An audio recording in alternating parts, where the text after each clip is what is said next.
En tant que chrétien et citoyen congolais, son témoignage a fait le tour du monde, jusque dans la cathédrale Notre-Dame de Paris. Le 29 mars dernier, l'archevêque de Kinshasa raconte les violences politiques et électorales en République démocratique du Congo. Un souvenir fort qui, au lendemain de l'incendie de l'édifice parisien, ravive la douleur de cet homme d'église.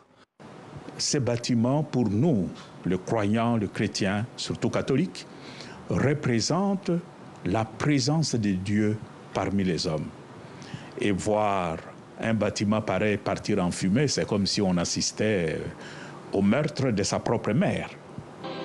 Une douleur sans doute partagée aussi par tous les catholiques laïcs de RDC, dont l'engagement chrétien ne s'arrête pas aux portes de leurs églises, ni de leur cathédrale Notre-Dame de Kinshasa.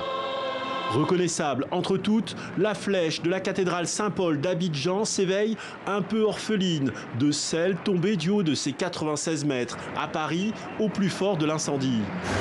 Et à cette semaine sainte, c'est une dure épreuve pour nous. Nous allons redoubler d'efforts pour prier, pour demander pardon à Dieu. Demander pardon à Dieu, une prière qui résonne aussi à Bangui, à Notre-Dame de l'Immaculée Conception. L'archevêque de Bangui a lui aussi des souvenirs liés à la cathédrale parisienne. C'est un lieu que moi j'ai fréquenté en venant prier, en venant me recueillir, en venant aussi animer des réunions.